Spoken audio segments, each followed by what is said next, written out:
Au dîner, le cousin de mon mari a souri. Dans la marine? Je parie que tu ne es qu'une secrétaire de bureau glorifiée. Puis son père a demandé, quel est ton indicatif d'appel? Toute la salle est devenue mortellement silencieuse. J'aimerais pouvoir dire que je l'ai vu venir. Vraiment. Cela me ferait me sentir beaucoup plus intelligente, beaucoup plus préparée si je pouvais dire que j'étais entrée dans cette maison en sachant exactement comment la soirée allait dégénérer. Mais la vérité est que cela a commencé comme n'importe quelle autre fête de la Toussaint à La Rochelle, France. Le ciel avait cette teinte particulière de gris côtier. Le vent soufflant de l'eau portait un froid humide qui s'infiltrait à travers ma veste, et l'allée était bondée de camionnettes et de gros SUV. C'était un jeudi tout à fait normal.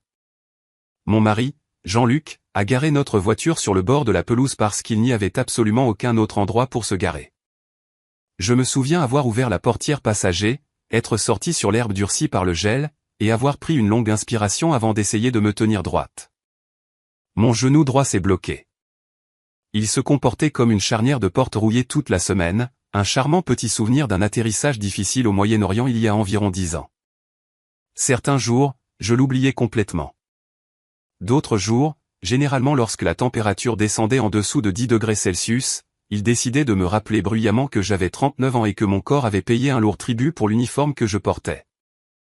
Jean-Luc est venu de l'arrière de la voiture, portant un plat de patates douces couvert de papier d'aluminium que sa mère nous avait pratiquement supplié d'apporter. Il s'est arrêté quand il m'a vu pencher lourdement contre la portière de la voiture, massant le côté de ma jambe. Il avait ce regard doux et inquiet sur son visage, celui qui faisait de lui un si bon conseiller au lycée où il travaillait, mais qui parfois me rendait folle. « Ça va, Sandrine ?» a-t-il demandé, sa voix basse. « Oui, ça va bien » ai-je dit, me décollant de la portière et forçant mon poids sur ma mauvaise jambe. Juste besoin d'une seconde pour laisser les articulations se souvenir comment fonctionner. « Tu es sûr? Nous n'avons pas besoin de rester tard. Nous pouvons juste manger, dire bonjour et partir d'ici à 19h. Jean-Luc, c'est la Toussaint de ta famille. Nous resterons aussi longtemps que nécessaire. » J'ai fermé la portière de la voiture plus fort que prévu. Le bruit sourd a résonné dans la rue silencieuse. Quand une simple question comme celle-là vous agace, vous savez déjà que quelque chose ne va pas.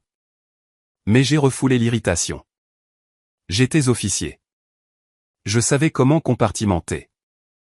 J'ai attrapé mon sac à main, affiché un sourire poli sur mon visage et suivi Jean-Luc sur l'allée en béton fissuré vers la porte d'entrée.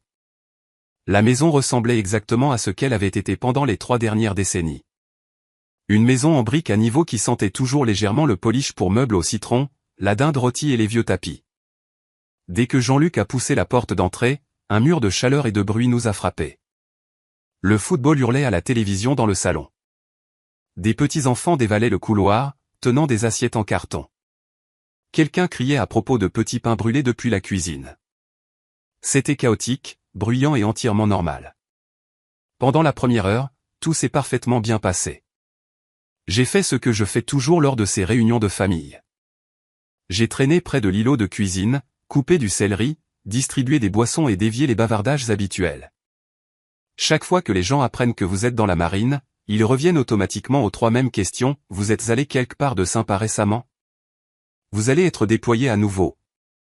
Vous connaissez quelqu'un sur ce porte-avions qu'ils ont vu aux informations? Au fil des ans, j'avais perfectionné l'art de la non-réponse polie. Je souriais.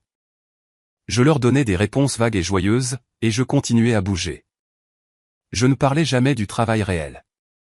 Ce n'est pas que mon travail était hautement classifié, bien qu'une partie le fût. C'était juste personnel. Les choses que j'avais vues, les choses que j'avais faites, les choses que mon corps avait endurées, elles n'avaient pas leur place dans une conversation à côté d'un bol de sauce au canneberge. Jean-Luc, quant à lui, était dans son élément. Il passait d'un groupe à l'autre, riant, tapant sur le dos de ses cousins, évitant tout sujet qui frôlait la controverse. C'était le super pouvoir de Jean-Luc. Il pouvait naviguer dans une pièce pleine de personnalités conflictuelles et faire en sorte que tout le monde se sente écouté sans jamais prendre position ferme sur quoi que ce soit. J'aimais ça chez lui. Vraiment. Mais j'étais sur le point de découvrir à quel point ce genre de passivité extrême pouvait être dangereuse. Au moment où 18h sonna, l'odeur de la viande rôtie était écrasante et Martine, la tante de Jean-Luc, a finalement frappé bruyamment dans ses mains et a annoncé que le dîner était prêt. Les adultes se sont serrés dans la salle à manger formelle, trouvant leur place autour d'une immense et lourde table en chêne qui avait vu des dizaines de ces fêtes. Les enfants ont été bannis aux tables pliantes dans le salon, une bénédiction pour quiconque voulait s'entendre penser. J'ai tiré une chaise près du milieu de la table, et juste au moment où je m'asseyais, j'ai réalisé avec un sentiment de malaise exactement en face de qui j'étais assise. David. David était le cousin de Jean-Luc. Il avait 31 ans, était lieutenant de la marine, et très probablement l'un des êtres humains les plus épuisants respirant actuellement sur la côte atlantique. David était intelligent, il était capable, et il était absolument convaincu qu'il était le plus grand cadeau que l'armée française ait jamais reçu. Chaque conversation avec lui se transformait d'une manière ou d'une autre en un monologue sur ses réalisations, ses idées de génie, sa trajectoire de carrière, et comment les supérieurs avaient enfin reconnu son potentiel. Si l'ego pouvait être militarisé, David aurait été classé comme une arme de destruction massive. À côté de David était assise sa mère, Martine, qui le regardait comme s'il était la seconde venue. Et à côté de Martine était assis Henri. Henri était le père de David, l'oncle de Jean-Luc, et un maître de la marine à la retraite. Henri avait 70 ans, était bâti comme un mur de briques, et avait des yeux qui ne manquaient absolument rien. Contrairement à son fils, Henri parlait rarement. Il n'avait pas besoin de le faire. C'était le genre d'homme qui pouvait glacer une pièce juste en s'éclaircissant la gorge. Pendant que David faisait la cour, se vantant bruyamment, Henri coupait tranquillement sa dinde, son expression complètement illisible. Jean-Luc a pris le siège juste à côté de moi, me tapant l'épaule de manière enjouée. Je lui ai souri en retour, espérant que ma crainte ne se voyait pas. Bref, David disait bruyamment, pointant sa fourchette vers tante Claire de l'autre côté de la table. Le commandant m'a personnellement contacté. Personnellement. Il a dit, David, nous avons besoin de quelqu'un pour animer ce prochain déjeuner de leadership à la base navale de Brest. Les jeunes officiers perdent leur concentration. Nous avons besoin d'une nouvelle perspective. Je lui ai dit que j'étais débordé, évidemment, mais on ne peut pas vraiment dire non quand ils le disent comme ça. Oh, chérie, c'est tout simplement merveilleux. Martine a roucoulé en passant la purée de pommes de terre. Ils savent que tu es un cadre. J'ai toujours dit que tu serais amiral avant 50 ans. Et Claire a ajouté, tu dois être tellement occupé, David. C'est juste incroyable la quantité de responsabilités qu'il te donne. Eh bien, il s'agit de gestion d'image et de préparation opérationnelle, David a dit en douceur, prenant une gorgée de sa bière. Beaucoup de gens dans l'armée en ce moment ne comprennent pas la différence entre avoir l'air de faire le travail et réellement faire le travail. Je vais concentrer ma présentation sur la performance réelle versus la valeur perçue. J'ai mâché ma dinde tranquillement. J'ai gardé mes yeux sur mon assiette. Je ne voulais pas m'engager. Je savais que si je le regardais dans les yeux, si je lui donnais ne serait-ce qu'un pouce, il m'entraînerait là-dedans. Mais peu importait. Dans le monde de David, tout le monde n'était qu'un personnage secondaire de son film, et il avait besoin d'un accessoire. Nous étions environ à la moitié du repas quand tante Claire m'a regardé, essayant d'être polie. Comment ça va, Sandrine?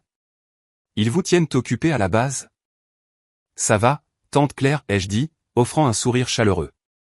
Occupé, mais ça va. Vous savez comment sont les fêtes. C'était tout. C'était tout ce qu'il fallait. Apparemment, mon existence était suffisante pour irriter David. Il s'est adossé à sa chaise, s'essuyant la bouche avec une serviette, et a souri d'un air suffisant. C'était un sourire particulier. Le genre porté par les hommes qui se croient les plus intelligents de la pièce. Toujours en train de faire semblant d'être stressé, Sandrine, a demandé David. La conversation autour de nous s'est légèrement atténuée. Quelques têtes se sont tournées. Je suis désolé, ai-je demandé, gardant ma voix parfaitement calme. Je dis juste David a ri, me faisant signe avec son couteau à beurre. Le public a cette image romancée de la vie militaire, surtout en ce qui concerne les femmes officiers. Tout le monde pense que ce sont des missions à enjeux élevés et du danger. J'ai bu une gorgée d'eau lentement. La glace a teinté contre le verre. Je pouvais sentir la température de la pièce changer. Y a-t-il une question là-dedans, David? Il a ri, regardant autour de la table pour rassembler un public. Je trouve juste ça toujours drôle. Vous obtenez tout ce respect. Les gens vous remercient pour votre service. Mais soyons honnêtes ici. Quel est votre vrai travail ces jours-ci? Le même qu'avant, ai-je dit doucement. Le sourire de David s'est élargi. C'était prédateur. Laissez-moi deviner. Il s'est penché en avant, posant ses coudes sur la table. Vous êtes assise à un bureau. Vous classez des papiers. Vous souriez pour les brochures sur la diversité. Honnêtement, Sandrine, dans la marine, je parie que votre principal travail est juste d'être une secrétaire de bureau glorifiée. Quelques personnes au bout de la table ont effectivement ri. Ce n'était pas un rire bruyant, juste un petit rire nerveux et inconfortable de la part de parents qui ne voulaient pas faire de scène. Tante Claire a couvert sa bouche, ses yeux s'éloignant. Martine a juste souri fièrement à son fils, complètement inconsciente de l'insulte. Mon estomac s'est serré. Je l'ai regardé. Je n'étais pas furieuse. Pas encore. Surtout, j'étais juste incroyablement fatigué. J'avais entendu des variations de cette insulte toute ma carrière. C'était le coup le plus ancien et le moins cher du livre. La supposition que parce que j'étais une femme, mon grade m'avait été donné pour remplir un quota. Que mes années de service n'étaient que des tâches administratives. Que je n'étais rien d'autre qu'une secrétaire en uniforme. C'était complètement inoriginal. Avant que je puisse dire un mot, j'ai regardé Jean-Luc. J'ai regardé mon mari assis à quelques centimètres de moi. J'ai attendu qu'il parle. Je n'avais pas besoin qu'il crie. Je n'avais pas besoin qu'il renverse la table. J'avais juste besoin d'une phrase. Et, recule. Ou ne parle pas à ma femme comme ça. Juste une seule phrase pour montrer que nous étions une équipe.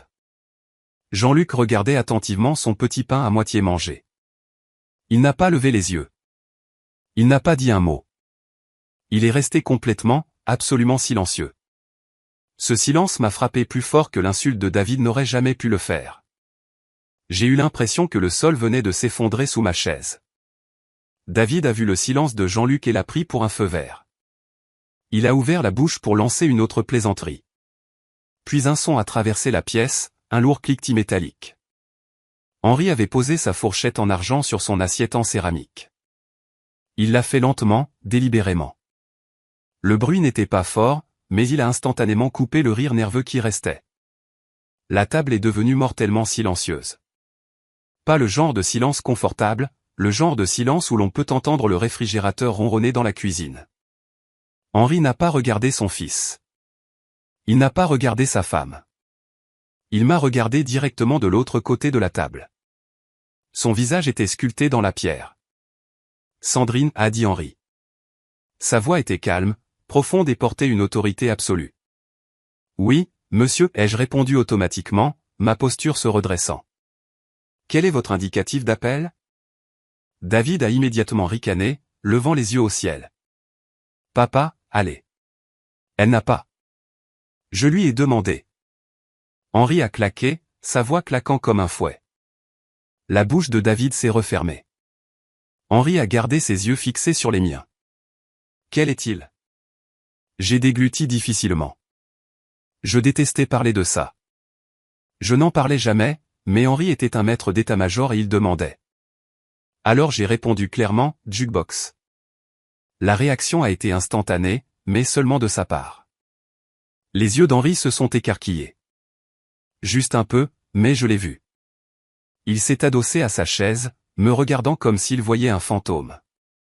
Tu es jukebox. Tu es Dubois, a-t-il demandé, sa voix perdant son tranchant d'acier pendant une seconde. J'ai hoché la tête une fois. Oui, monsieur. De l'autre côté de la table, David a froncé les sourcils, regardant entre nous deux. Qu'est-ce que ça veut dire? Qu'est-ce que jukebox? Personne ne lui a répondu. Henri a continué à me regarder, un profond mélange de choc et de respect traversant son visage.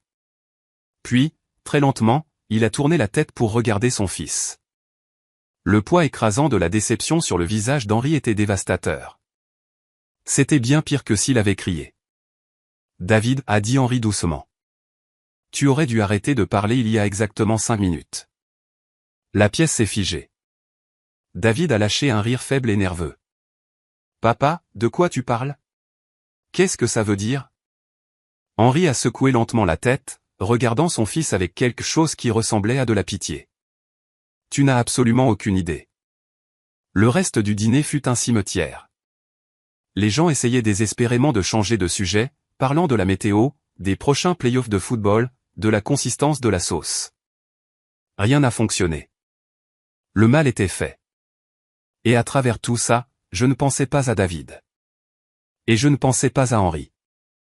Je restais assise là, mangeant ma nourriture froide, hyper consciente de l'homme assis à côté de moi, le mari, qui avait regardé son cousin m'humilier, et avait choisi de regarder un petit pain à la place. Nous sommes partis 30 minutes plus tard. J'ai trouvé les excuses appropriées, remercié Martine pour le repas et suis sorti vers la voiture. Le soleil s'était complètement couché maintenant, et le quartier était plongé dans l'obscurité, à l'exception des lumières de Noël précoces qui clignotaient agressivement des maisons environnantes. Jean-Luc a déverrouillé la voiture. Nous sommes montés. Il a tourné la clé, et le chauffage a projeté de l'air froid sur nos visages avant de se réchauffer lentement. J'ai regardé droit devant à travers le pare-brise. Je ne l'ai pas regardé. Il a mis la voiture en marche et a quitté le trottoir. Le trajet de La Rochelle à notre maison de ville à Saint-Malo prend généralement environ 20 minutes. Ce soir, cela a semblé durer 20 ans. Le silence à l'intérieur de la voiture était suffocant. Ce n'était pas un silence paisible. C'était le genre de calme lourd et pressurisé qui s'installe juste avant qu'une tempête n'éclate. Tout ce que j'entendais, c'était le ronronnement des pneus sur l'asphalte et le tic-tac rythmé du clignotant. Nous avons passé des bonshommes de neige gonflables lumineux sur les pelouses et des stations-service éclairées, mais je n'ai rien vu de tout ça. Mon cerveau était bloqué sur une boucle, rejouant le dîner. Le visage suffisant de David. Le rire nerveux de tante Claire. Et Jean-Luc, toujours Jean-Luc, fixant son assiette. Après 10 minutes, Jean-Luc a finalement soupiré, sa prise sur le volant s'est resserrée. David est un idiot, a-t-il dit au pare-brise. J'ai gardé mes yeux fixés sur les réverbères qui défilaient. D'accord, ai-je dit doucement. Je dis juste, a continué Jean-Luc, d'un ton défensif. C'est un idiot. Il faut toujours qu'il soit le centre d'attention. Tu sais comment il est. C'est tout ce que tu as, ai-je demandé, tournant légèrement la tête pour regarder son profil. C'est ton résumé de ce soir? La mâchoire de Jean-Luc s'est contractée. Que veux-tu que je dise, Sandrine? Je suis d'accord avec toi. C'est un imbécile. Je vois. J'ai hoché la tête lentement, me tournant vers la fenêtre. Un autre kilomètre a passé. Puis Jean-Luc a commis la pire erreur tactique possible. Il a essayé de rationaliser. Écoute, il plaisantait juste. C'est juste comme ça que David fonctionne. Il parle trop. Il essaie de provoquer les gens. Ce n'est pas personnel. J'ai tourné brusquement la tête pour lui faire face. Tu es sérieusement en train de le défendre là? Je ne le défends pas, Jean-Luc a élevé la voix, clairement frustré. Je dis juste que c'est comme ça que sa famille communique. Il se lance des piques. Tu ne peux pas prendre ça si au sérieux. J'ai laissé échapper un rire sec et sans humour. Il m'a traité de secrétaire de bureau glorifié, Jean-Luc. Devant toute ta famille. Il a essentiellement dit, toute ma carrière, tout ce que j'ai construit est une blague. Et ta défense est qu'il est juste joueur. Ce n'est pas une défense, a marmonné Jean-Luc, s'arrêtant à un feu rouge. Alors c'était quoi, ai-je demandé, ma voix montant finalement. Qu'est-ce que c'était quand tu es resté assis là et que tu n'as absolument rien dit pendant qu'un autre homme humiliait ta femme? Jean-Luc a refusé de me regarder. Il a fixé le feu rouge comme s'il contenait les secrets de l'univers. L'horloge du tableau de bord affichait 20h41. C'était un vendredi soir tout à fait normal pour le reste du monde. Mais à l'intérieur de cette voiture, une fondation se fissurait. Je ne voulais pas empirer la Toussaint, a finalement dit Jean-Luc, sa voix tombant dans un murmure. Il était là. La vérité honnête enfin mise en lumière. Je l'ai regardé. Empirer pour qui? Jean-Luc a dégluti difficilement. Sandrine, s'il te plaît. Non, réponds à la question, Jean-Luc. Empirer pour qui? J'ai secoué la tête, lui répondant pour lui. Pas pour moi, car c'était déjà terrible pour moi. Tu ne voulais pas l'empirer pour toi. Tu ne voulais pas l'inconfort d'avoir à dire à ton cousin de se taire. Tu as protégé ta propre paix, et tu m'as jeté sous le bus pour le faire. Le feu est passé au vert. Jean-Luc a appuyé sur l'accélérateur. Il n'a pas dit un autre mot pendant le reste du trajet. Il ne le pouvait pas parce que nous savions tous les deux que j'avais raison. Quand vous évitez les conflits pour maintenir la paix, vous ne maintenez la paix que pour vous-même. Vous ne faites que transférer la douleur à la personne qui se trouve à côté de vous. Et ce soir, c'était moi qui payais l'addition. Nous sommes rentrés à notre maison de ville vers 21h15. Je suis allé directement dans la cuisine, j'ai posé mes clés sur le comptoir et j'ai commencé à essuyer l'îlot en granit immaculé avec une éponge.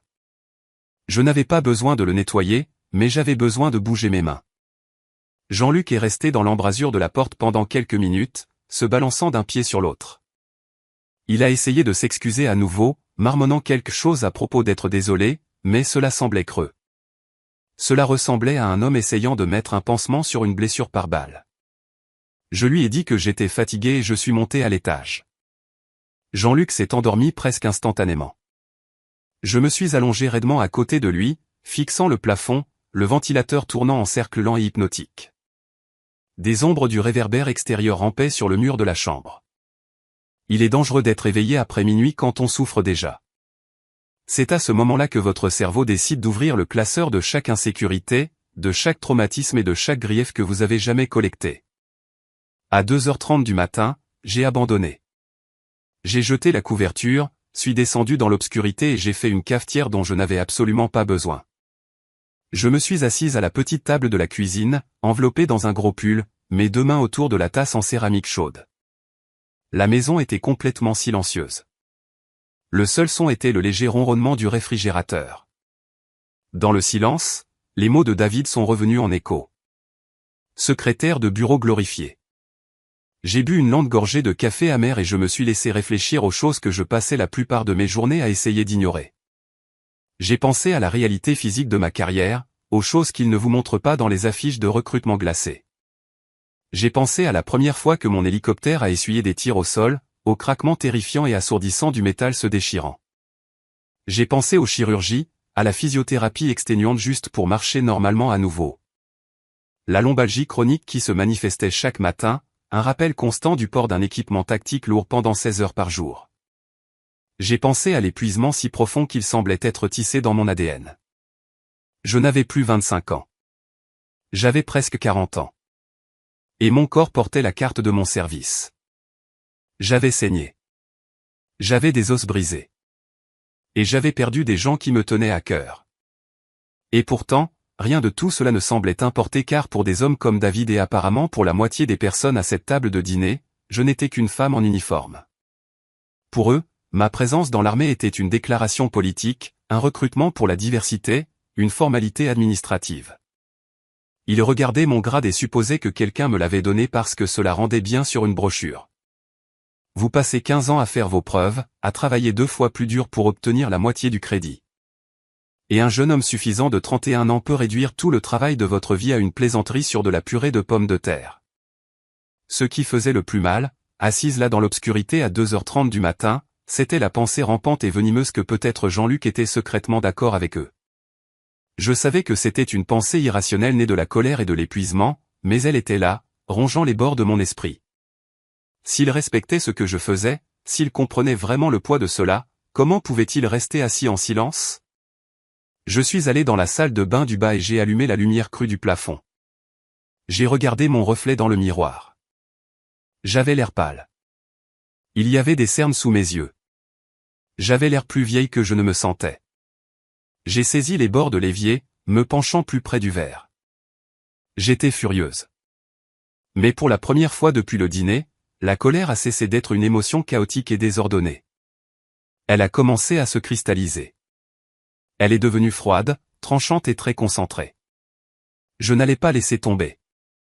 Je n'allais pas jouer la bonne épouse tranquille qui avalait une insulte pour garder les fêtes agréables.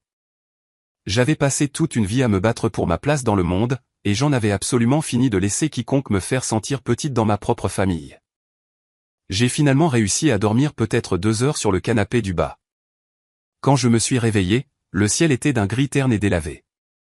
Je sentais le bacon frire dans la cuisine.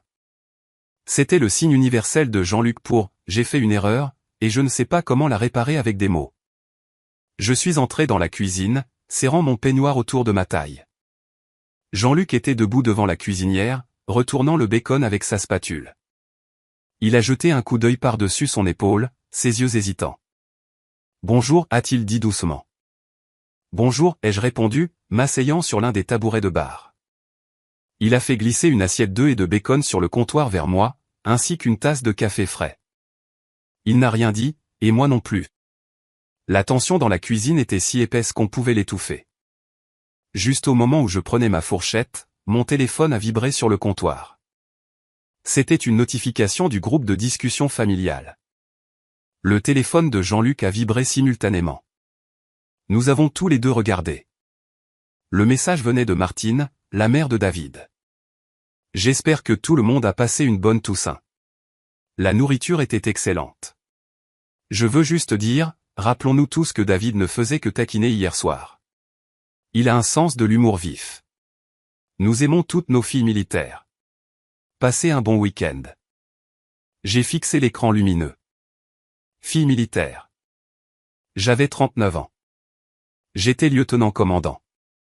J'avais des milliers d'heures de vol et j'avais commandé des unités dans des zones de combat actives. Et pour cette famille, j'étais une fille militaire qui avait juste besoin d'apprendre à prendre une blague. J'ai laissé échapper un court rire essoufflé et j'ai verrouillé mon téléphone, le jetant de nouveau sur le comptoir. Jean-Luc a lu le message sur son téléphone, a fermé les yeux et s'est pincé l'arête du nez. Il avait l'air misérable. Tant mieux. Il le devrait. Quelques secondes plus tard, mon téléphone a de nouveau vibré. Je l'ai pris, m'attendant à un autre message de tante Claire d'accord avec Martine. Mais ce n'était pas le groupe de discussion. C'était un message privé d'Henri. Je l'ai ouvert. Il faisait exactement 3 lignes. Je vous dois des excuses profondes. Mon fils aussi. Êtes-vous libre pour le petit déjeuner mardi? J'ai lu le message 2 fois. J'ai senti un changement soudain et étrange dans ma poitrine. Au milieu de la foule de complices, quelqu'un avait enfin vu la réalité de ce qui s'était passé. Henri n'essayait pas d'arranger les choses. Il ne cherchait pas d'excuses. C'était un commandant reconnaissant un échec dans ses rangs, même si cet échec était son propre fils. J'ai pris mon téléphone et j'ai tapé une réponse en un mot. Oui. J'ai mis le téléphone dans ma poche, j'ai pris mon café et j'ai regardé Jean-Luc. Il me regardait attentivement. Qui c'était? A-t-il demandé.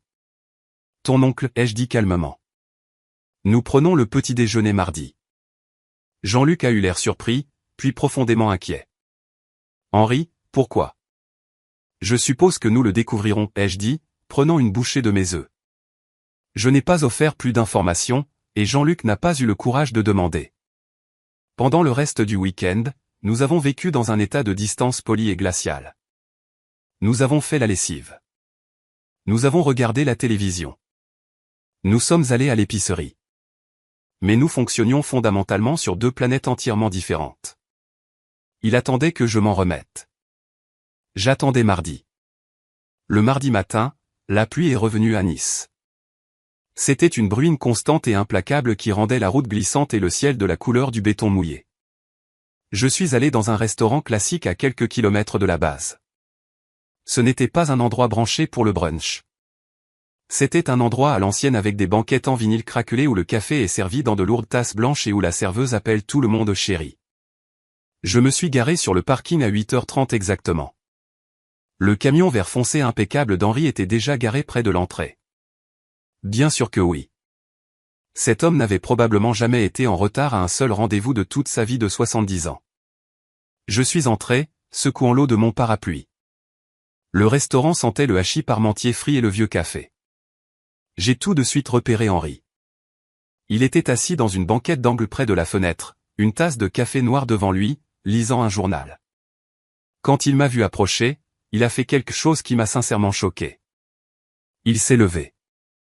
Un ancien maître de la marine à la retraite ne se lève pas pour n'importe qui. C'est un signe de respect profondément ancré. « Bonjour, Sandrine » a-t-il dit, sa voix grave. « Bonjour, monsieur » ai-je répondu, me glissant dans la banquette en face de lui. Il a attendu que je sois assise avant de se rasseoir. Une serveuse est apparue instantanément, m'a versé une tasse de café sans demander, et a disparu tout aussi rapidement. Pendant une longue minute, aucun de nous n'a parlé. Henri a soigneusement plié son journal et l'a mis de côté. Il a regardé par la fenêtre striée de pluie, puis a ramené son regard perçant sur moi. « Je suis désolé, a dit Henri. Pas de préambule, pas d'excuses, juste la vérité brute et sans fioriture. Merci, ai-je dit doucement. J'aurais dû faire taire David il y a longtemps, a-t-il poursuivi, en roulant ses grandes mains autour de sa tasse de café. Bien avant la Toussaint. J'ai froncé les sourcils, traçant le rebord de ma tasse. Que entendez-vous par là?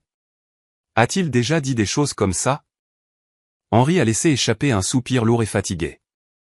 C'était le regard d'un père qui aime son fils, mais qui en est complètement épuisé. David a toujours eu du mal à faire la distinction entre la confiance et l'arrogance. Il est intelligent. Il est capable, mais il croit à sa propre hype. Et dernièrement, il vous a utilisé comme une échelle pour se faire paraître plus grand. J'ai senti un œuf froid se former dans mon estomac. M'a utilisé? Henri a hoché la tête sombrement. Au cours des 2 dernières années, Sandrine, à chaque réunion de famille que toi et Jean-Luc avez manqué, à chaque fête, David faisait ses petits commentaires. Rien d'ouvertement hostile, juste des pics subtils. Il disait aux gens que tu avais de la chance, que tu n'avais probablement pas vu de cockpit depuis des années, que la marine te gardait parce que tu avais l'air bien en uniforme et que cela aidait au quota de diversité. Il a brossé ce portrait de toi comme une secrétaire glorifiée qui se vante beaucoup mais ne fait absolument rien. Je suis resté parfaitement immobile. Le restaurant autour de nous s'est estompé. Le cliquetis des assiettes, le bavardage des autres clients, la pluie sur la vitre, tout est devenu un bruit de fond. L'insulte au dîner n'était pas un incident isolé. C'était le point culminant d'une campagne de diffamation de 2 ans. Il avait lentement empoisonné la perception de ma famille à mon égard, et Jean-Luc avait été soit trop aveugle pour le voir, soit trop lâche pour l'arrêter. Les gens l'ont-ils cru, ai-je demandé, ma voix à peine audible. Henri a hésité. Et cette hésitation a été toute la réponse dont j'avais besoin.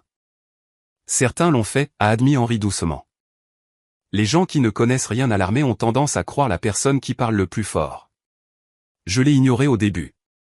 Je pensais que c'était juste une jalousie enfantine, mais à la Toussaint, quand il l'a fait devant toi, j'ai réalisé que j'avais laissé brûler un feu que j'aurais dû éteindre. J'ai fermé les yeux un instant, luttant contre une soudaine nausée. C'était une chose d'être insulté par un inconnu. C'en était une toute autre de réaliser que la famille que vous aviez épousée et qui avait secrètement disséqué votre valeur derrière votre dos. J'apprécie que vous me disiez ça, monsieur, ai-je dit, ouvrant les yeux. Ils étaient froids maintenant. Mais pourquoi m'avoir demandé mon indicatif d'appel? Pourquoi cela l'a-t-il arrêté? Le visage d'Henri a changé. Le regret s'est transformé en quelque chose qui ressemblait à un profond respect. J'ai demandé parce que j'ai reconnu votre nom, Sandrine. Je n'ai simplement pas fait le lien avant qu'il ne vous pousse. Vous connaissez le capitaine Dubois, n'est-ce pas? Mon souffle s'est coupé. De tous les noms que je m'attendais à ce qu'il lâche, ce n'était pas l'un d'eux. Je le connais, ai-je dit prudemment. Henri a souri, un petit sourire triste. Ne soyez pas modeste avec moi, commandant. Vous lui avez sauvé la vie et celle de 6 autres hommes. J'étais stationné au commandement central lorsque le rapport après action est arrivé par câble. Jukebox. J'ai regardé par la fenêtre. J'ai juste fait mon travail. Vous avez fait l'impossible, a corrigé Henri fermement. Mon point est que David ne sait absolument rien de qui vous êtes vraiment. Il pense qu'il sait tout, mais il marche aveuglément dans un champ de mine. Et il y a autre chose que vous devez savoir. Je me suis préparé. Quoi d'autre? Henri s'est penché en avant, sa voix baissant d'un octave. Vous savez qu'il parle au déjeuner de leadership conjoint de la semaine prochaine à la base navale de Brest, n'est-ce pas? Il l'a mentionné. Le capitaine Dubois est l'invité d'honneur de ce déjeuner, Sandrine.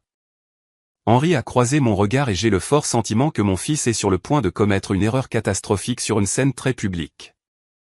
Je vous le dis parce que lorsque les conséquences se produiront, je veux que vous sachiez que vous avez tout mon soutien. Faites ce que vous avez à faire. J'ai quitté le restaurant avec l'impression d'avoir avalé une pierre. La pluie s'était intensifiée, tambourinant un rythme incessant sur le toit de ma voiture alors que je naviguais sur les routes glissantes vers la base navale de Brest. Les essuie-glaces balayaient d'avant en arrière, mais ma vision était entièrement tournée vers l'intérieur. J'essayais de digérer l'ampleur de la trahison. Ce n'était pas juste un commentaire stupide lors d'un dîner de fête. C'était 2 années entières de sabotage délibéré et calculé. David avait activement réécrit mon histoire, démolissant ma réputation brique par brique devant un public de personnes que je devais appeler ma famille. J'ai garé ma voiture sur le vaste parking gris près de l'aile administrative de la base. L'air salin venant de l'eau était épais et lourd. J'ai traversé les points de contrôle de sécurité en mode pilote automatique, échangeant de brefs hochements de tête avec le personnel de service. Le bâtiment était un labyrinthe de lumières fluorescentes, de sol en linoléum éraflé et du ronronnement constant de la bureaucratie militaire. Je cherchais Claire. Claire était une autre lieutenant-commandant, un génie de la logistique, et l'une des rares personnes sur cette base qui pouvait lire mon humeur avant même que je n'entre dans la pièce. Nous avions partagé des déploiements, du café horrible et l'épuisement unique de naviguer dans une hiérarchie dominée par les hommes. Si j'avais besoin d'une honnêteté brute et d'une discrétion absolue, Claire était la seule porte à laquelle je frappais. Je l'ai trouvée dans son bureau, ensevelie sous une pile de dossiers de réquisition. Elle a levé les yeux, a jeté un coup d'œil à mon visage, et a immédiatement laissé tomber son stylo.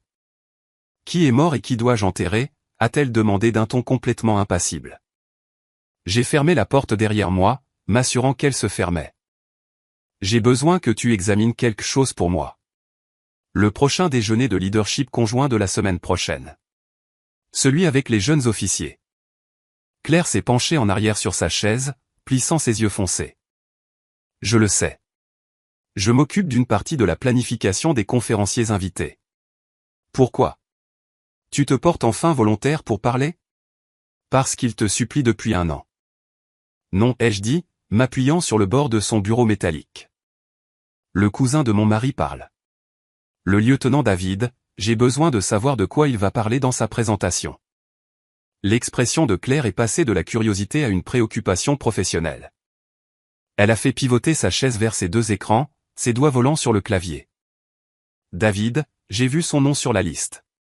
Il a soumis ses brouillons de diapositives pour examen il y a 48 heures. Pourquoi le regardons-nous, Sandrine? Parce que j'ai pris une lente inspiration. J'ai des raisons de croire qu'il m'utilise comme étude de cas pour tout ce qui ne va pas avec la marine moderne. Claire a arrêté de taper. Elle m'a regardé complètement silencieuse avant de se retourner vers l'écran. Elle a cliqué sur quelques dossiers, contournant les invites de sécurité avec une facilité pratiquée. D'accord. J'ouvre son projet de présentation maintenant. Le titre est « Le leadership dans une flotte en mutation ». Blabla. Mots-clés standard. Passage à la section du milieu. Elle a arrêté de faire défiler. Le silence dans le bureau est soudainement devenu incroyablement lourd. Claire a laissé échapper un souffle bas et aigu. Sandrine, a-t-elle dit doucement. Viens voir ça. J'ai contourné le bureau et j'ai regardé l'écran. Là, sur la diapositive numéro 14, se trouvait une photographie. Elle était légèrement floue, clairement prise avec un appareil photo de téléphone à distance, mais il n'y avait absolument aucun doute sur qui c'était. C'était moi.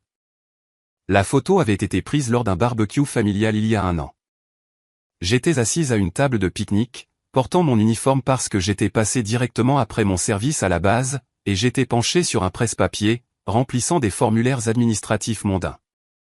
J'avais l'air fatigué, désengagé, et entouré de papiers. Mais c'est la légende sous la photo qui m'a glacé le sang. Imprimé en lettres grasses et agressives, il y avait les mots « administratif contraction ». Quand la paperasserie devance la vraie expérience. En dessous, une liste à puces décrivait les dangers des secrétaires de bureau glorifiés occupant des postes de haut rang sans avoir la ténacité tactique pour étayer leur autorité. C'était une diffamation directe et indéniable.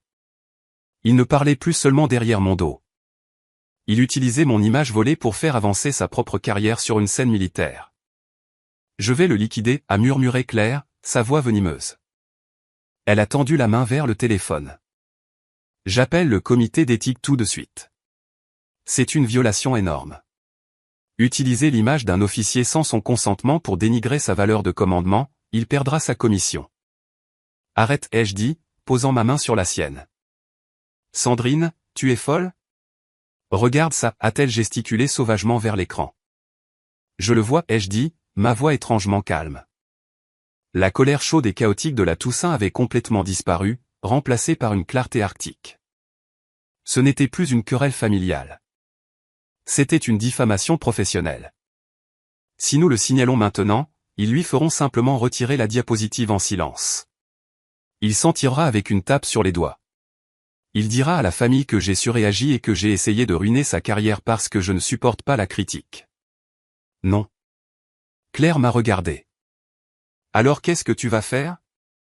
Je vais le laisser la présenter, ai-je dit, fixant mon propre visage flou sur le moniteur. Je vais le laisser se tenir devant une salle entière d'officiers supérieurs, et je vais le laisser creuser sa propre tombe. Je suis rentré ce soir-là avec l'impression d'être un ressort tendu. La maison était calme quand je suis entré. Jean-Luc était assis dans le salon, corrigeant des copies d'histoire avec un stylo rouge. Il a levé les yeux, offrant un sourire timide et plein d'espoir, priant clairement que la tempête soit passée et que nous puissions reprendre notre routine normale et confortable. J'ai marché jusqu'à la table basse et j'ai jeté mon téléphone juste au-dessus de sa grille de notation. Regarde ça, ai-je dit. Jean-Luc a froncé les sourcils, posant son stylo. Il a pris le téléphone.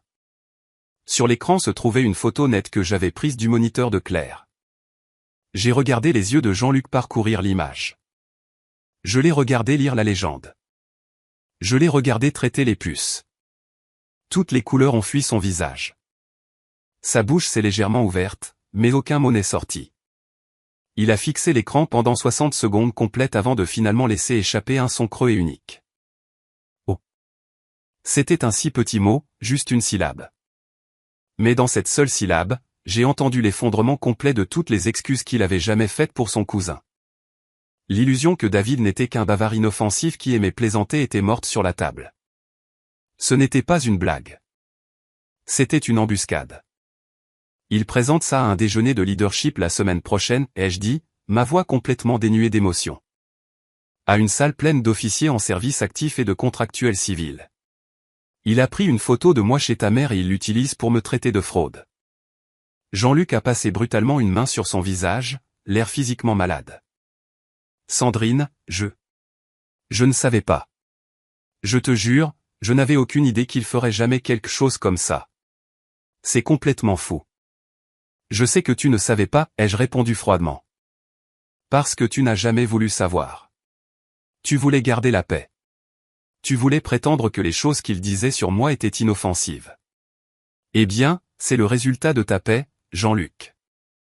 Il s'est levé, arpentant la longueur du salon, ses mains passant dans ses cheveux.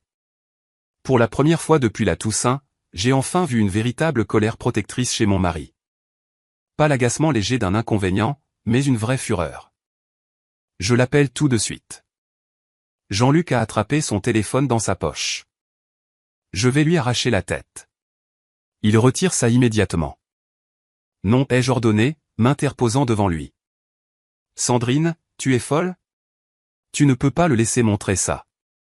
Pose ce téléphone, Jean-Luc, ai-je dit, mon ton ne laissant absolument aucune place au débat. Tu as eu ta chance de parler à la Toussaint, et tu as choisi de regarder ton petit pain. Tu n'as pas le droit de débarquer et de jouer les héros maintenant que le mal est déjà fait. Je m'en occupe à ma manière. Jean-Luc s'est arrêté, ses épaules s'affaissant. La culpabilité dans ses yeux était lourde et profonde. Il a réalisé le coup de son silence et il savait qu'il ne pouvait pas simplement s'en sortir avec un appel téléphonique tardif. « Quelle est ta manière ?» a-t-il demandé doucement. Avant que je puisse répondre, mon téléphone a vibré sur la table basse. C'était clair. Je l'ai pris et j'ai mis le haut-parleur pour que Jean-Luc puisse entendre. « Parle-moi, ai-je dit. » Eh bien, l'intrigue s'épaissit. La voix de Claire était nette et professionnelle. J'ai fait remonter le problème au coordinateur de l'événement de manière anonyme. J'ai signalé la diapositive pour une image non autorisée de personnel de la base.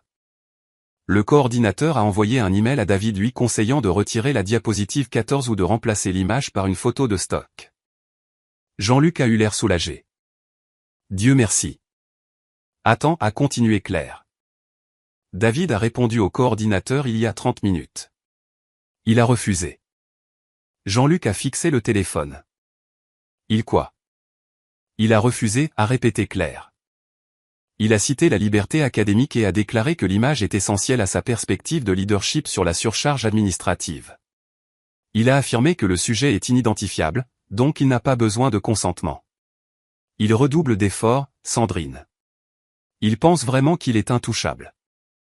J'ai senti un sourire froid s'étirer sur mon visage.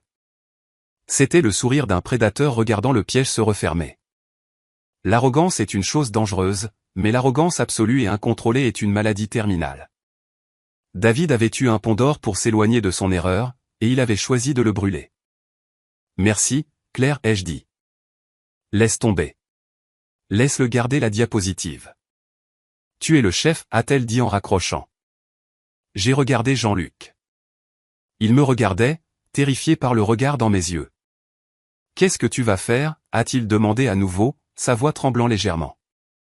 Je vais assister à un déjeuner, ai-je dit. Et je te suggère fortement de venir avec moi. Le matin du déjeuner arriva enveloppé d'un brouillard côtier dense et suffocant. La pluie n'avait pas cessé depuis 3 jours, laissant le monde extérieur apparaître meurtri et gris. Je me suis réveillé bien avant que mon réveil ne sonne. Je suis resté allongé dans l'obscurité, écoutant le tambourinement rythmique de l'eau contre la fenêtre de la chambre. Je me sentais remarquablement calme. C'était le genre de calme particulier qui s'installe juste avant de sauter d'un avion. La peur est partie. Il ne reste que l'exécution de la mission. Je suis sorti du lit et je me suis habillé avec mon uniforme de service. Je ne me suis pas précipité. J'ai pris mon temps pour m'assurer que chaque pli était parfaitement net, chaque ruban parfaitement aligné. J'ai épinglé mon insigne de grade à mon col. Je me suis regardé dans le miroir, roulant mes épaules en arrière. La femme qui me regardait n'était pas une victime. Elle n'était pas une secrétaire glorifiée. C'était une officier qui avait gagné chaque fil du tissu qu'elle portait. Jean-Luc attendait en bas. Il portait un costume sombre, sa cravate parfaitement nouée. Il avait l'air épuisé. Il n'avait pas bien dormi depuis que je lui avais montré la photographie. Il m'a ouvert la porte d'entrée, et nous sommes sortis sous la pluie. Le trajet jusqu'à la base navale fut silencieux. Ce n'était pas le silence amer et toxique du trajet de la Toussaint, mais un silence tendu et anticipatoire. Jean-Luc gardait ses mains fermement serrées sur le volant à 10 et 2. Il voulait dire quelque chose, je pouvais le dire, mais il savait qu'il n'y avait plus rien à dire. Le temps des mots était passé. Nous sommes arrivés à la base et avons passé la sécurité. L'événement se tenait dans l'un des grands bâtiments d'auditorium près du front de mer. Quand nous sommes entrés dans le grand foyer, l'endroit était déjà bondé. L'air vibrait du murmure bas de centaines de conversations, du tintement des tasses de café et du bruissement des programmes. Il y avait des jeunes officiers, des hauts gradés, des contractuels civils et des leaders communautaires. C'était un public massif. J'ai scanné la pièce pendant que Jean-Luc donnait mon manteau au vestiaire. Presque immédiatement, je l'ai repéré. Henri était assis au 3e rang, juste dans l'allée. Il était vêtu d'un costume élégant, tenant un programme dans ses mains massives. Il avait l'air complètement inébranlable, comme une montagne attendant une tempête. Quand il m'a vu marcher dans l'allée, il a fait un signe de tête unique, presque imperceptible. J'ai hoché la tête en retour. Pas de sourire, pas de bavardage. Jean-Luc et moi avons trouvé 2 sièges près du milieu de la pièce, assez loin pour observer toute la scène, mais assez près pour être clairement vu. Je me suis assise et j'ai croisé les chevilles, posant mes mains sur mes genoux. Quelques instants plus tard, j'ai vu David. Il se tenait près du devant de la scène, tenant une tasse d'eau, riant bruyamment avec un groupe d'officiers subalternes. Il avait l'air complètement détendu, totalement dans son élément. Il portait sa tenue de service, ses cheveux parfaitement coiffés, sa poitrine bombée d'une fierté indéniable. Il se prélassait sous les projecteurs, s'imprégnant de l'admiration des jeunes officiers. Il ressemblait à un homme qui croyait que le monde lui appartenait. Il ne m'a pas vu assise dans le public. « Regarde-le » a murmuré Jean-Luc à côté de moi, sa voix serrée par la colère. Il n'a absolument aucune idée de ce qu'il fait. Non, ai-je répondu calmement, mes yeux fixés sur David. Il sait exactement ce qu'il fait. Il n'a juste aucune idée à qui il le fait. Les lumières de l'auditorium ont baissé. Le murmure de la foule s'est estompé dans un silence respectueux. Un commandant supérieur s'est avancé vers le pupitre, a tapoté le microphone et a souhaité la bienvenue à tous au déjeuner de leadership conjoint. Il a parlé pendant environ 5 minutes, soulignant l'importance d'adapter les styles de leadership aux défis modernes. Puis il a présenté le premier orateur. Veuillez accueillir sur scène le lieutenant David pour discuter de l'intersection critique de la préparation opérationnelle et de la concentration administrative. Le public a applaudi poliment. David a pratiquement monté les marches de la scène. Il a ajusté le microphone, a adressé au public un sourire gagnant et charismatique, et a cliqué sur la télécommande dans sa main. Le gigantesque écran de projection derrière lui s'est illuminé avec sa diapositive de titre. J'ai pris une lente et profonde inspiration. L'attente était terminée. À son crédit, David était un très bon orateur public. Il avait du rythme, il avait de l'assurance, et il savait comment capter l'attention d'une salle. Pendant les 10 premières minutes, il a arpenté la scène sans effort, développant ses points sur la communication simplifiée et la nécessité de l'expérience de première ligne. Le public acquiesçait. Même quelques-uns des officiers supérieurs semblaient impressionnés. Jean-Luc s'est agité inconfortablement sur le siège à côté de moi, son genou rebondissant d'énergie nerveuse. Je suis resté parfaitement immobile. J'ai observé le visage de David, attendant le virage inévitable. Mais nous faisons face à un problème croissant, a dit David, sa voix prenant un ton plus sérieux et inquiet. Il a cessé de faire les 100 pas et s'est tenu au centre de la scène. Alors que notre infrastructure se développe, nous constatons un changement dangereux dans la façon dont nous valorisons le leadership. Nous commençons à récompenser la visibilité plutôt que la capacité. Il a cliqué sur la télécommande dans sa main. L'écran derrière lui a flashé. La diapositive est apparue. Elle était là, projetée de 3 mètres de haut pour que tout l'auditorium puisse la voir. La photographie floue de moi assise à la table de pique-nique, enfouie dans la paperasse, portant mon uniforme. Et juste en dessous, la légende audacieuse et accablante, administrative contraction. Quand la paperasserie devance la vraie expérience. Un faible murmure a parcouru la foule. Ce n'était pas de l'indignation, juste le son de quelques centaines de personnes qui changeaient leur attention pour traiter l'image. Nous avons des officiers, a poursuivi David, pointant vaguement l'écran derrière lui, qui ont maîtrisé l'art d'avoir l'air de faire le travail. Ils remplissent des postes administratifs, ils cochent des cases, ils posent pour les brochures sur la diversité, mais ils n'ont pas la ténacité tactique nécessaire pour mener des marins au combat réel. Nous ne pouvons pas nous permettre d'avoir des secrétaires de bureau glorifiés se faisant passer pour des leaders de combat. Il a souri, regardant le public, s'attendant à des hochements de tête d'approbation. J'ai décroisé mes chevilles. J'ai posé mes mains sur les accoudoirs de ma chaise et je me suis levé. Je n'ai pas sauté. Je n'ai pas crié. Je me suis simplement levé, sortant de la mer de personnes assises, me tenant parfaitement droite dans mon uniforme. Dans une salle de 400 personnes assises, une personne debout attire immédiatement le regard. Les personnes assises à côté de moi ont tourné la tête. Les personnes derrière moi se sont déplacées. En 5 secondes, la distraction a voyagé jusqu'au premier rang et finalement jusqu'à la scène. Les yeux de David ont balayé la foule et se sont posés sur moi. Son sourire charismatique a faibli. Pendant une fraction de seconde, il a complètement disparu, remplacé par un éclair de pure panique. Mais il était sur scène. Il avait un microphone. Il a essayé de se reprendre, affichant un sourire faible et confus sur son visage. Oui. Avons-nous une question du public, a demandé David, sa voix sonnant soudainement beaucoup plus mince à travers les haut-parleurs. Je n'avais pas besoin de microphone. Des années à commander des unités sur des ponts d'envol chaotiques m'avaient donné une voix qui pouvait traverser le béton. Lieutenant, ai-je dit. Le seul mot a tranché le silence mort de l'auditorium. Qui vous a donné la permission d'utiliser cette image? La foule s'est figée. Personne n'a bougé. La tension dans la pièce a monté si fort qu'elle a semblé être un poids physique pressant sur le sol. David a serré les bords du pupitre, ses jointures devenant blanches. Il a essayé de maintenir sa façade professionnelle. Madame, comme je l'ai indiqué dans les notes de présentation, c'est une aide visuelle anonymisée pour représenter un problème conceptuel concernant. Ce n'est pas ce que je vous ai demandé, lieutenant. Je l'ai interrompu, ma voix résonnant sur les hauts plafonds. Je n'ai pas élevé ma voix. Je l'ai abaissée à une autorité de commandement absolue. J'ai demandé, Qui vous a donné la permission de projeter une photographie non autorisée d'un officier supérieur pour dénigrer sa carrière? Une inspiration collective a résonné dans la pièce. Les gens se tendaient le cou, regardant entre moi et la scène. David a dégluti difficilement. Il a regardé vers les coulisses de la scène, espérant que le coordinateur de l'événement le sauverait. Personne n'a bougé. Il m'a regardé à nouveau, sa confiance complètement brisée. L'individu sur la photo n'est pas identifiable. C'est simplement un exemple d'encombrement administratif versus une réelle expérience opérationnelle. J'ai fait un pas dans l'allée. Avez-vous vérifié l'expérience opérationnelle de l'officier sur cette photographie avant de l'étiqueter comme secrétaire de bureau? David transpirait maintenant. Je pouvais voir la brillance sous les lumières de la scène. C'est un exemple général. L'avez-vous vérifié, ai-je exigé, le commandement claquant comme le tonnerre.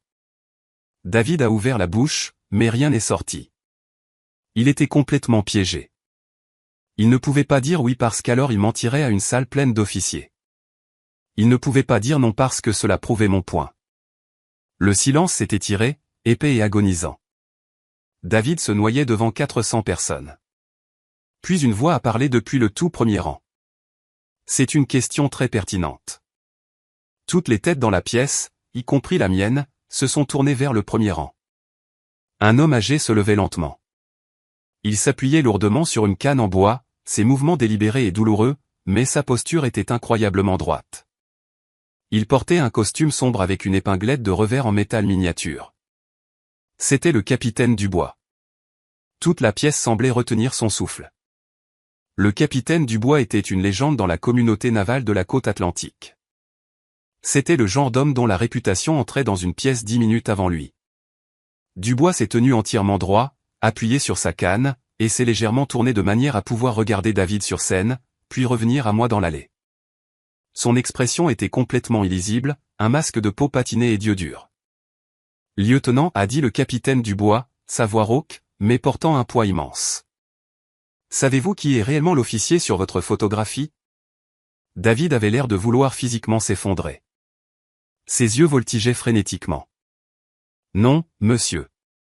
Comme je l'ai dit, elle a été tirée d'un album de médias sociaux non classifiés. Elle était censée être anonyme. » Le capitaine Dubois a lentement secoué la tête, un geste de profonde déception. Il a levé sa canne et l'a pointée directement vers moi. Son indicatif d'appel et jukebox a déclaré Dubois. Un murmure de confusion a parcouru les jeunes officiers, mais un silence aigu est tombé sur les hauts gradés des premiers rangs. Ils connaissaient le nom. Dubois a tourné son regard vers David, épinglant le jeune homme à la scène comme un papillon sur une planche. Il y a environ une décennie, un hélicoptère de transport a essuyé de lourds tirs anti-aériens au-dessus d'une étendue de désert très hostile. La pilote a subi de graves blessures par éclat d'obus à la jambe, sectionnant une artère critique. L'appareil était en panne. Les instruments étaient morts. Elle avait 6 hommes à l'arrière de cet oiseau.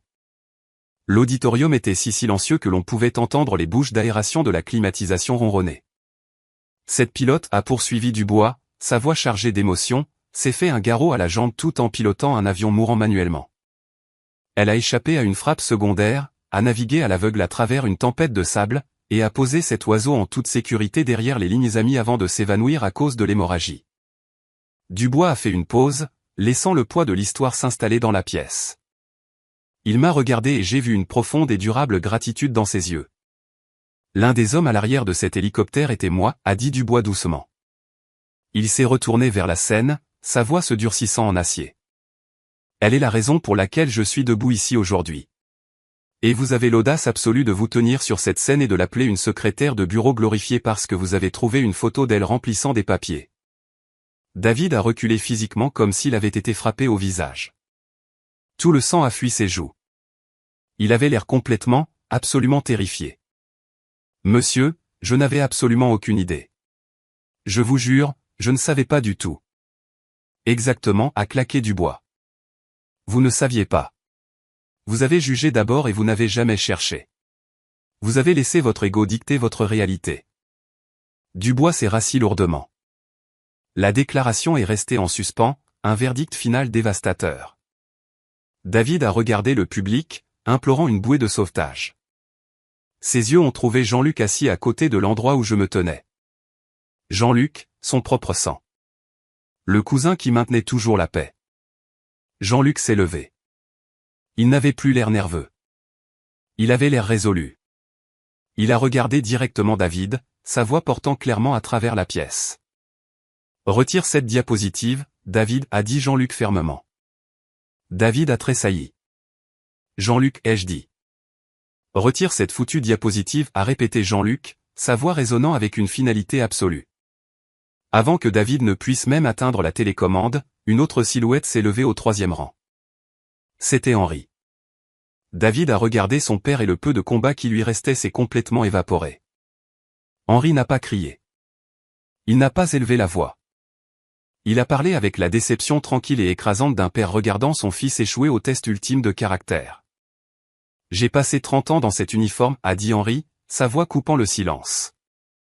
J'ai passé 30 ans à enseigner aux marins que le respect se gagne par le sacrifice, pas en volant la vedette. » Henri a regardé le gigantesque écran de projection, puis son fils.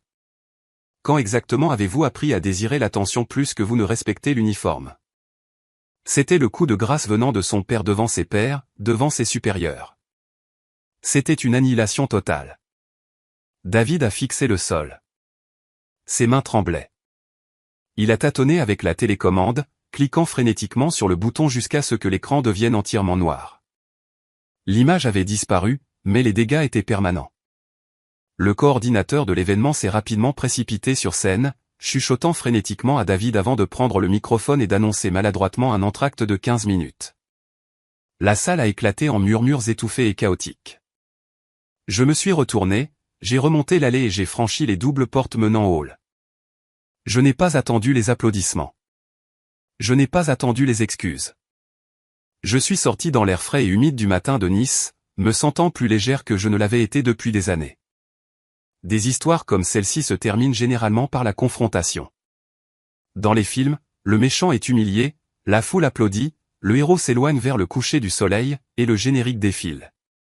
Mais dans la vraie vie, la confrontation n'est que l'explosion. La partie la plus difficile est toujours de vivre les conséquences. Le samedi après-midi, 48 heures après le déjeuner, le groupe de discussion familiale était un terrain vague radioactif. La nouvelle s'était répandue dans le cercle familial à une vitesse terrifiante, bien que la version des événements qui était parvenue à Tante Claire et Martine ait été fortement éditée. Dans leur version, David avait fait une petite erreur innocente avec une présentation de diapositives, et je l'avais trahi avec vengeance devant ses officiers supérieurs, essayant délibérément de détruire sa carrière. Mon téléphone a vibré violemment sur le comptoir de la cuisine. Je l'ai pris. Texte de Tante Claire. Sandrine, je ne peux pas croire que tu gères les affaires familiales de manière si publique. David est dévasté. Tu dois vraiment apprendre à pardonner. Un autre message de Martine. Tu as humilié mon fils. Tu aurais pu simplement lui parler en privé. La famille est censée se protéger mutuellement. J'ai lu les messages avec un amusement détaché. C'était incroyable de voir comment les règles de protection de la famille ne s'appliquaient que lorsque quelqu'un tenait David responsable, mais disparaissait complètement quand c'était lui qui faisait le mal. Je n'ai pas répondu.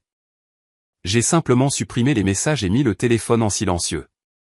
J'en avais assez d'expliquer le concept de respect à des gens déterminés à me mal comprendre. Je suis sorti sur le porche arrière. La pluie avait enfin cessé, et le soleil de fin d'après-midi perçait à travers les nuages, projetant de longues ombres dorées sur l'herbe humide. Jean-Luc était assis sur les marches en bois, tenant une tasse de café, regardant le petit coin de bois derrière notre maison de ville. Je me suis assise à côté de lui sur le bois froid. Nous sommes restés silencieux pendant quelques minutes, écoutant les oiseaux gazouiller dans les arbres mouillés. Ma mère m'a appelé ce matin, a finalement dit Jean-Luc, sa voix rauque. Je suppose qu'elle voulait que tu exiges des excuses de ma part, ai-je répondu, regardant droit devant moi. Elle voulait que je répare ça, a corrigé Jean-Luc doucement. Elle voulait que j'arrange les choses, que je parle à David, que je te parle, que tout le monde revienne à la normale avant Noël. Je l'ai regardé. Et qu'est-ce que tu lui as dit? Jean-Luc a tourné la tête et a croisé mon regard.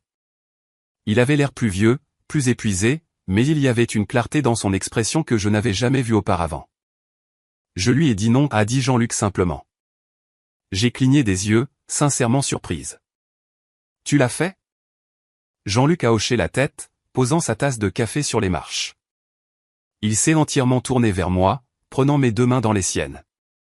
Sandrine, je te dois des excuses. Pas celle à moitié sincère que je t'ai faite dans la voiture.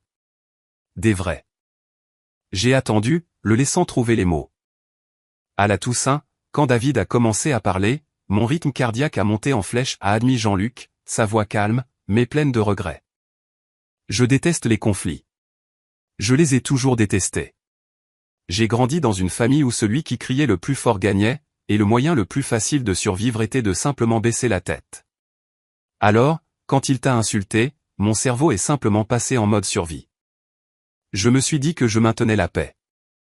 Il a serré mes mains plus fort, mais j'ai réalisé quelque chose en étant assis dans cet auditorium. Je ne protégeais pas la paix. Je protégeais mon propre confort. Je t'ai laissé prendre une balle pour ne pas avoir à me sentir mal à l'aise. Et puis je me suis fâché contre toi parce que tu saignais. J'ai senti un nœud serré dans ma poitrine se desserrer légèrement. C'était la vérité. C'était inconfortable. C'était laid, mais c'était honnête. J'aurais dû te soutenir, a dit Jean-Luc, les yeux larmoyants. Je suis ton mari. Je suis censé être ton partenaire et je t'ai fait défaut. Je suis si profondément désolé. Je l'ai regardé longtemps. La colère qui bouillonnait entre nous depuis des semaines a finalement commencé à se calmer. Je te crois, ai-je dit doucement. Mais Jean-Luc, des excuses ne sont que des mots. J'ai besoin d'un comportement différent. Je ne peux pas être marié à un homme qui me laissera combattre des loups juste pour se sauver. Tu ne le feras pas, a promis Jean-Luc, sa voix chargée d'émotion. Je te jure, le gardien de la paix est mort. Je suis dans ton équipe, Sandrine. Toujours. Je me suis penché et j'ai posé ma tête contre son épaule. Il a enroulé son bras autour de moi, me serrant fort. La tempête à l'intérieur de la maison était enfin terminée. La fondation s'était fissurée, mais nous commencions enfin à la reconstruire. Des mois passèrent. Les saisons passèrent du froid humide de l'hiver à la chaleur humide et collante d'un été niçois. Les choses s'installèrent dans une nouvelle réalité permanente. La carrière de David ne prit pas fin, mais elle subit un coup massif et indéniable. Le conseil d'examen officiel signala sa présentation. Sa promotion à venir fut discrètement mise de côté. Il fut muté à un poste moins visible, très administratif, une ironie brutale que j'appréciais de loin. Les officiers supérieurs qu'il avait autrefois trouvé charmant le traitèrent désormais avec un professionnalisme poli et glacial. Il avait perdu la seule chose qu'il valorisait par-dessus tout, les projecteurs. Mais le changement le plus profond fut au sein de la famille. Pour la première fois de sa vie, les gens cessèrent de prendre automatiquement les paroles de David pour argent comptant. La dynamique familiale changea. Henri et moi commençâmes à prendre un café une fois par mois. Nous ne parlâmes jamais de David. Nous parlâmes de baseball, d'histoire navale et des meilleurs endroits pour manger un barbecue. Nous construisîmes une relation basée sur le respect mutuel, laissant le drame derrière nous. Puis, exactement 5 mois après le déjeuner, mon téléphone sonna. C'était un numéro inconnu, mais je reconnaissais l'indicatif régional. J'ai répondu. Bonjour. Le silence pesa sur la ligne pendant un long moment. Puis, une voix parla. Sandrine, c'est David. J'ai arrêté d'essuyer le comptoir de la cuisine. Je suis resté parfaitement immobile. Sa voix sonnait remarquablement différente. L'arrogance polie et retentissante avait complètement disparu. Il avait l'air fatigué. Il avait l'air humble. « Qu'est-ce que tu veux, David ?» ai-je demandé, gardant mon ton entièrement neutre. « Je voulais m'excuser » a-t-il dit. J'ai failli rire purement sous le choc. « Tu as 5 mois de retard. »« Je sais » a-t-il admis doucement. « Je sais. Il m'a fallu beaucoup de temps pour en arriver là. J'ai passé des mois à me convaincre que tu étais la méchante, que tu m'avais piégé, que le capitaine Dubois avait réagi de manière excessive. « Et qu'est-ce qui a changé ?» ai-je demandé. Il a laissé échapper un lourd soupir. Mon père a cessé de me parler. Pas officiellement. Juste. Il a cessé de me regarder comme avant. Et j'ai compris pourquoi.